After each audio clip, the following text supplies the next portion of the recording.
मिलिया टाइम्स में आपका स्वागत है। मैं असरार अहमद। इस वक्त मैं मौजूद हूं उत्तराखंड भवन के बाहर, जहां पर एक प्रोटेस्ट किया जा रहा है। वो प्रोटेस्ट किस लिए है आप सब जानते हैं कि जिस तरीके से देश की राजधानी दिल्ली से लेकर उत्तराखंड में मुसलमानों को विशेष तौर पर मारने और काटने की बात की गई, हिंदू राष्ट्र बनाने की बात की गई और दिल्ली में ये शपथ ली गई कि हिंदू राष्ट्र बनाना है, लेकिन अभी तक उन लोगों के खिलाफ कोई भी कार्रवाई नहीं हुई है। तो ऐसे लोगों के खिलाफ कार्रवाई की मांग को लेकर कुछ लोग यहाँ पर जमा हुए हैं। हम उनसे जानने की कोशिश करेंगे क्या मांगे हैं और किन मांगों को लेकर यहाँ पर इकट्ठा हुए हैं। जिस तरीके से आपने देखा होगा कि दिल्ली जैसे देश की राजधानी जैसे जगहों से उत्तराखंड तक मुसलमानों को मारने काटने की बात कही गई, लेकिन उन पर कोई कार्रवाई नहीं होती है। उस प्रोग्राम में यति नरसिंहानंद भी पहुँचा था, जो लगातार एक विशेष समुदाय के खिलाफ भड़काऊ भाषण और नारेबाजी करता रहता है, लेकिन अभी तक कार्रवाई नहीं हुई। तो बड़ा सवाल ये हो रहा है कि देश किस तरफ जा रहा है, किस तरीके का माहौल तैयार किया जा रहा है। उत्तराखंड में हुआ, दिल्ली में हुआ, अब छत्तीसगढ़ में भी ऐसी ही भाषाओं का इस्तेमाल किया गया है। आप लोग उत्तराखंड भवन के बाहर मौजूद हैं, वहाँ जो कुछ हुआ उसकी सारी वीडियोज़ हैं, सब लोग उसमें दिख रहे हैं कौन लोग ऐसी भाषाओं का इस्तेमाल कर रहे हैं। अभी तक उनके खिलाफ कोई कार्रवाई नहीं हुई, तो कैसे देख रहे हैं इसको? कार्रवाई इसलिए नहीं हुई क्योंकि ऊपर से जब तक शय नहीं होगी, आप इतना बड़ा ऐसे घटिया भाषा का आप इस्तेमाल कर रहे हैं और आप अपनी घटिया मानसिकता दिखा रहे हैं और उसके बाद भी आप खुले घूम रहे हैं, तो बिना शय के तो कुछ भी नहीं होगा। तो कहीं ना कहीं से तो आपको शय मिल रही है ना। सिर्फ दिल्ली में भी हुआ, राजधानी है, उसके बाद उत्तराखंड में हुआ, अब रुक नहीं रहा। छत्तीसगढ़ में भी ऐसी भाषाओं का छत्तीसगढ़ में आज हुआ, फिर 2 को दासना में भी इनका वहाँ पे भी है। तो ये तो जब तक ये अरेस्ट नहीं होंगे ये तमाशा ये करते ही रहेंगे। और इन लोगों को वैसे भी तमाशा करने की आदत पड़ चुकी है और इन लोगों को लगता है ये कुछ भी कर लें और इनका कोई कुछ नहीं कर सकता। जो प्रधानमंत्री कहते थे सबका साथ, सबका विकास, सबका विश्वास, लेकिन आज वो बोल ही नहीं रहे हैं कुछ। नहीं, तो वो उन्होंने बोला क्या है? हमारे प्राइम मिनिस्टर के पास किसानों से मिलने का आधा घंटा भी नहीं था और उसके बाद वो बिल का वो करके कि देखिए हमने कितना महान काम कर दिया।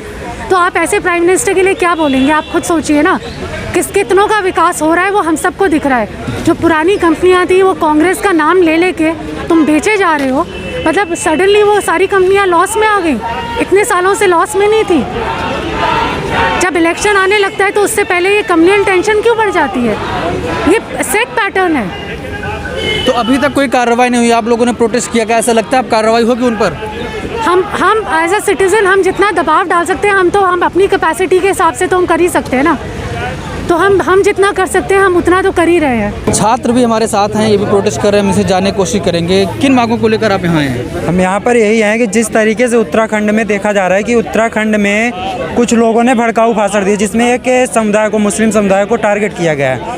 एक कहीं ना कहीं चुनावी एजेंडा भी है, क्योंकि चुनाव अभी बहुत सारे जगहों पर चुनाव, उत्तराखंड है, उत्तर प्रदेश है, पंजाब में अलग अलग जगहों पर चुनाव है। लेकिन सिर्फ उत्तराखंड में नहीं हुआ, छत्तीसगढ़ में हुआ, दासना में भी रखे हैं, लगातार इनका धर्म संसद चल रही है। नहीं तो इसी तौर पे ये कर रहा है कि क्योंकि जो है इनके पास कोई एजेंडा नहीं है कि किस एजेंडा को लेकर इस लोगों के बीच में जाएंगे। तो एक कहीं ना कहीं 2 समुदायों को आपस में भड़का कर, आपस में लड़ा कर इनको वोट की राजनीति करनी है और इसी के लिए इन लोगों ने ये जो है मतलब इस तरीके का भाषण दे रहे हैं। और हम लोग यहाँ पे इसी तौर पे आए उत्तराखंड भवन पे कि जब तक जिन्होंने इस तरीके का भाषण दिया उनकी गिरफ्तारी नहीं हो जाती, क्योंकि काफ़ी समय हो गया वहाँ के डीएसपी जो है उन्होंने कोई एक्शन नहीं लिया। पुलिस में कि कंप्लेन करने के बाद भी, पुलिस को पता होने के बाद भी, तो डीएसपी को सस्पेंड किया जाए और जो वहाँ के सीएम है, सीएम को इस्तीफा देना चाहिए कि इस तरीके की घटना हो रही है। वहाँ पे सीएम तक शांत चुप है।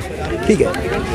अगर आप लोग यहाँ पर आए हुए हैं, ये उत्तराखंड भवन है, जो कुछ वहाँ पर हुआ पूरा देश जान रहा है, सारे एविडेंस मौजूद हैं, उसके बावजूद भी उन लोगों के खिलाफ कोई कार्रवाई नहीं हो रही है। तो आप लोग यहाँ आए हैं, क्या लगता है कि कुछ प्रशासन पर दबाव बनेगा, कार्रवाई होगी? देखिए, हम यही नहीं पूरे देश भर में इसके खिलाफ लड़ेंगे, पूरे देश भर में इसके खिलाफ आवाज़ उठा रहे हैं। भारतीय जनता पार्टी और आरएसएस सुनियोजित तरीके से 5 राज्यों का चुनाव जीतने के लिए, क्योंकि इन सरकारों के पास न केंद्र के पास न राज्य सरकार के पास जनता को बताने के लिए कुछ नहीं है कि इन्होंने जनता के लिए क्या किया। अब इनके पास एक ही रास्ता है कि ये सांप्रदायिक विभाजन करें, सांप्रदायिक हिंसा करें और उस पर सवार होकर के ये चुनाव जीतें। लेकिन हम लोग इनकी जो है इन साजिशों को कामयाब नहीं होने देंगे।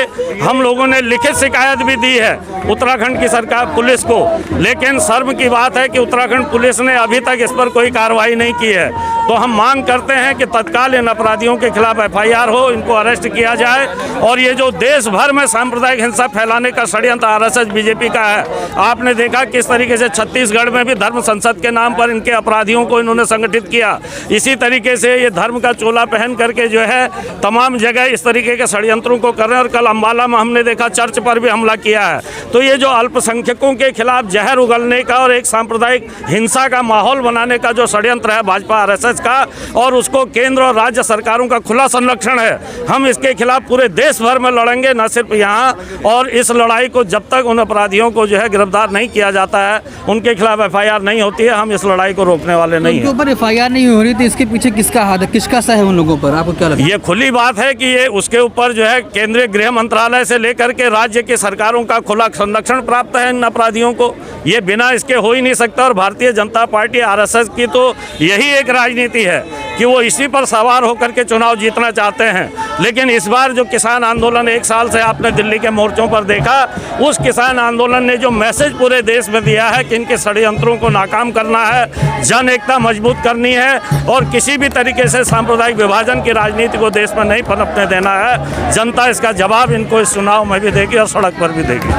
क्या मांगे हैं, किन मांगों को लेकर यहाँ पर आई हैं? देखिए, हम लोग देख रहे हैं कि RSS और BJP अलग अलग राज्यों में जाके नरसंहार को बढ़ावा देने वाले भड़काऊ भाषण दे रहे हैं, धर्म संसद जैसे कार्यक्रम कर रहे हैं। वो साफ साफ बताता है कि हिंदू मुस्लिम में आपस में बांटकर सरकार चुनाव जीत लेना चाहती है, क्योंकि उनके पास कुछ नहीं बचा है। उनके पास बुनियादी मुद्दे कभी उन्होंने उठाए नहीं हैं, कभी उन पर काम नहीं किया है, इसलिए वो धर्म के नाम पे लोगों को बांट रही है और भड़काऊ भाषण दे रही है, जो खतरनाक है। जो खतरनाक है इस देश में रहने वाले माइनॉरिटी के लिए, चाहे वो ईसाई हो, पारसी हो, मुस्लिम हो। खासकर मुस्लिम पर अटैक किया जा रहा है। आज ये बोला जा रहा है कि मुस्लिम जो है एक PM नहीं बन सकते हैं। बहुत शर्मनाक बात है। जैसे देखा जाए तो हमारे इस देश को सेकुलर कहा जाता है। इस देश के कॉन्स्टिट्यूशन के प्रेम्बल में सेकुलर शब्द लिखा गया है।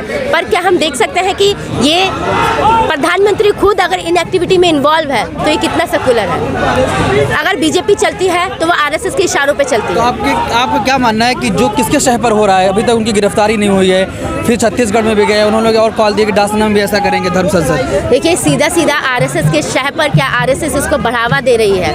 RSS ये चाहती है कि उनकी जो सो कॉल विचारधारा है कि वो माइनॉरिटी और दलितों को दबा के रखेगी और उसमें कुछ ऊंचे जाति के जो लोग हैं वो इस देश में राज करेंगे।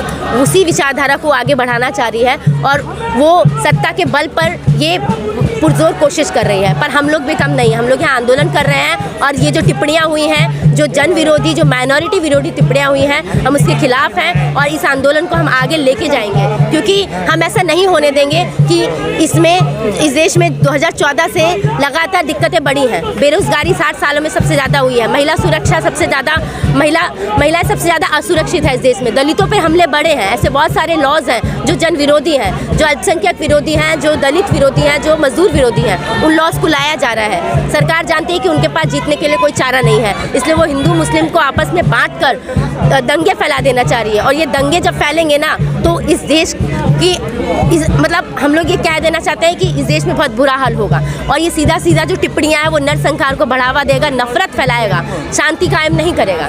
जिस तरीके से ये मामला अब सुप्रीम कोर्ट में पहुंच रहा है, कुछ वकील हैं और रिटायर्ड जज हैं, उन्होंने चीफ जस्टिस को खत भी लिखा है कि इस पर स्वयं संज्ञान लें। आप कैसे देख रहे हैं? देखिए, हम लोग इतिहास में देखते आए हैं। अभी के अगर हम रिसेंट जजमेंट देखेंगे तो क्या सुप्रीम कोर्ट से हम लोग सवाल करना चाहते हैं, क्या जब अयोध्या का मामला था तो क्या उन्होंने निष्पक्ष जांच की थी? क्या उन्होंने निष्पक्ष अपना फैसला सुनाया था?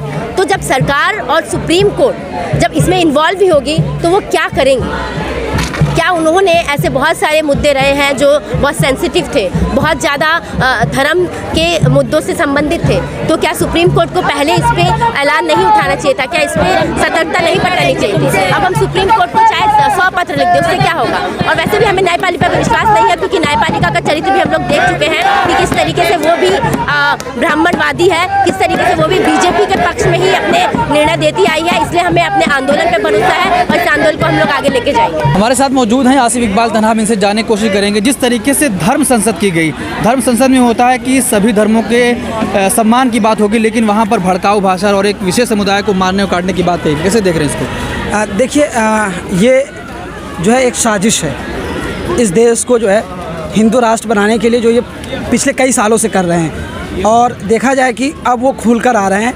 क्या है कि अब डायरेक्ट ये कह रहे हैं कि कत्लेआम किया जाए, मुसलमानों को जो है मारा जाए, मुसलमानों को जो है दोम दर्जे के नागरिक बनाया जाए। ये सारी चीज़ें जो हैं वो चल रहा है और पिछले कई सालों से चल रहा है, लेकिन अब कुछ ज़्यादा हो गया है। और ज़्यादा इस तरह से हो गया है कि जो है वो कहीं ना कहीं जो है, अगर आप देखेंगे कि मुसलमान को डायरेक्ट मारने की बात हो रही है और ऐसे लोगों को जो है पुलिस के संरक्षण में, गवर्नमेंट के संरक्षण में जो है उनको जो है रहने दिया जा रहा है और उनकी अरेस्टिंग नहीं हो रही, उनके खिलाफ कोई एक्शन नहीं हो रहा है। वो लोग देश की जो है एकता और अखंडता को जो है वो नुकसान पहुंचाने वाले लोग हैं। वो जो है देश की गंगा जमुनी तहजीब को, देश के संविधान को, एक लोकतांत्रिक देश को जो है वो हिंदू राष्ट्र बनाने वाले लोग की जो है उनकी ख्वाहिश है। और ऐसे लोगों के जो है मंशा को हम लोग कभी कामयाब नहीं होने देंगे, उनको नाकाम करेंगे। और जो है कहीं ना कहीं जो है, लेकिन आसिफ, यहाँ सवाल ये उठता है कि जिस तरीके से उमर खालिद हैं, शर्जील इमाम हैं, इन लोगों ने कोई भड़काऊ भाषण नहीं लगाए थे, उसके बावजूद भी उनको यूएपीएम बंद कर दिया गया। और ऐसे लोग जो साफ साफ कह रहे हैं कि धर्म को मारना है, 10-100 ऐसे लोगों को इकट्ठा करना है जो 20 लाख लोगों को मार सकें, तो कैसे देख रहे हैं आप? देखिए, बिल्कुल आप देखेंगे कि पूरा जो दिल्ली राइट्स में जो है कि उमर खालिद हों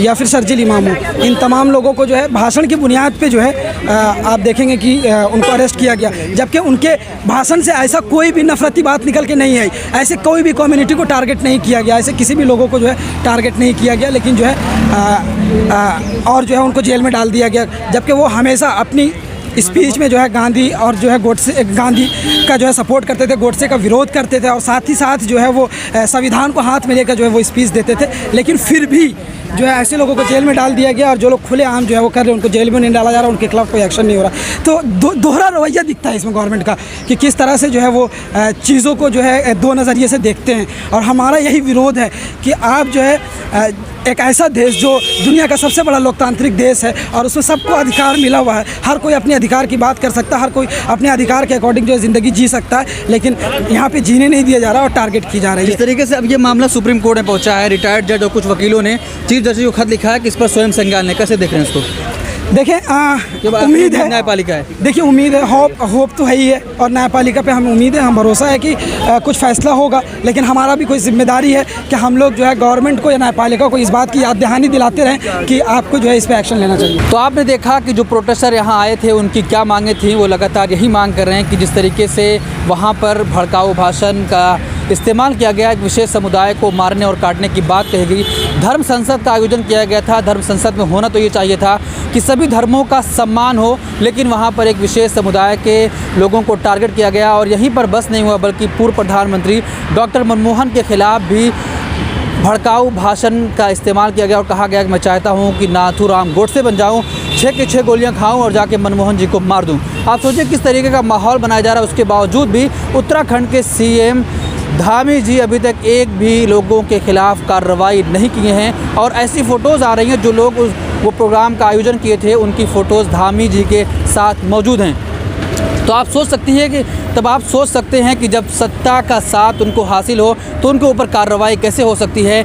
ये था उत्तराखंड भवन के बाहर लोगों का प्रदर्शन चला और उनकी मांग यही थी कि ऐसे लोगों के खिलाफ कठोर कार्रवाई की जाए। जिस तरीके से प्रशासन ने कहा कि इन पर यूएपीए नहीं लगेगा, तो आप सोचिए कि जिन्होंने इस देश को जोड़ने की बात करी थी, संविधान को बचाने की बात करी थी, उनके ऊपर यूएपीए लगा दिया गया। और एक तरफ ऐसे लोग हैं जो लगातार संविधान की धज्जियां उड़ा रहे हैं, एक विशेष समुदाय को नरसंहार करने की बात कर रहे हैं, लेकिन ऐसे लोगों के खिलाफ कोई कार्रवाई नहीं हो रही है और प्रशासन कह रहा है कि ऐसे लोगों पर कोई यूएपीए का चार्ज नहीं लगेगा। तो आप समझ सकते हैं किस तरीके का माहौल बनाया जा रहा है।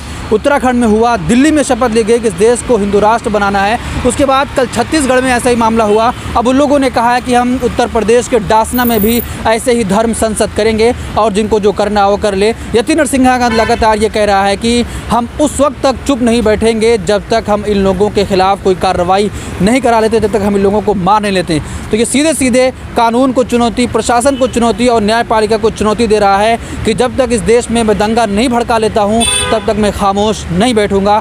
तो अब ये मामला सुप्रीम कोर्ट पहुंचा है। रिटायर्ड जज और कई वकीलों ने एक पत्र लिखा है चीफ जस्टिस ऑफ इंडिया को कि ऐसे मामले पर स्वयं संज्ञान लें कि प्रशासन कुछ भी नहीं कर रहा है, आप इस देश को बचा लीजिए। तो अब ये बड़ी बात होगी कि सुप्रीम कोर्ट संज्ञान लेता है या नहीं और ऐसे लोगों के खिलाफ क्या कार्रवाई होती है। मर्दाना कमजोरी और उससे मुत्तालिक तमाम परेशानियों के इलाज का मरकज सनशाइन हर्बल जड़ी बूटियों से तैयार करदा आयुर्वेदिक दवा। फोन करके अपने घर मंगवाएं डिलीवरी के बाद ऑनलाइन और कैश दोनों तरह कर सकते हैं पेमेंट। तकमीली तलबीना, ताकत, सेहत और शिफा के लिए सुन्नत और तिब्बे नबवी का बेहतरीन नुस्खा। अभी ऑर्डर करें, कम पैसे में हमारे साथ बिजनेस शुरू करें। भारत भर से डिस्ट्रीब्यूटर बनने के लिए कॉल करें 8698242261। Takmili herbal health care, Malegaon, India. हमारी वीडियोस देखने के लिए बेहद शुक्रिया। मिल्लत टाइम्स की खबरें पढ़ने, सुनने और देखने के लिए गूगल प्ले स्टोर से ऐप डाउनलोड करें। यहां आप उंगली की क्लिक में पढ़ सकते हैं 4 ज़बानों में न्यूज़, उर्दू, हिंदी, अंग्रेज़ी, बांग्ला। आप ऐप पर मिल्लत टाइम्स की वीडियोस भी देख सकते हैं। अगर आप YouTube पर देख रहे हैं तो रेड बटन को दबाकर चैनल को सब्सक्राइब करें और बेल आइकन ज़रूर दबाएं। फेसबुक पर देख रहे हैं तो पेज को लाइक और फॉलो ज़रूर करें। ट्विटर और इंस्टाग्राम पर भी मिल्लत टाइम्स को फॉलो करें। मिल्लत टाइम्स की स्टोरीज हासिल करने के लिए टेलीग्राम और व्हाट्सएप पर बराह रास्त हमारे साथ जुड़ सकते हैं। हमारे काम से आप मुतमईन हैं तो इसे जारी रखने और मजबूत बनाने के लिए हमें सपोर्ट करें। स्क्रीन पर दिख रहे और डिस्क्रिप्शन में दिए गए अकाउंट नंबर पर मिल्लत टाइम्स को अपनी रकम भेज सकते हैं। अगर आपके इलाके का कोई मामला है, आपकी मसाइल को मीडिया में जगह नहीं दी जा रही है तो हमें ईमेल करें या व्हाट्सएप पर मैसेज करें, हम उठाएंगे आपकी आवाज़। मिल्लत टाइम्स मतलब मजलूमों की आवाज़, नफरत के खिलाफ जंग, फर्जी खबरों से निजात। www.millattimes.com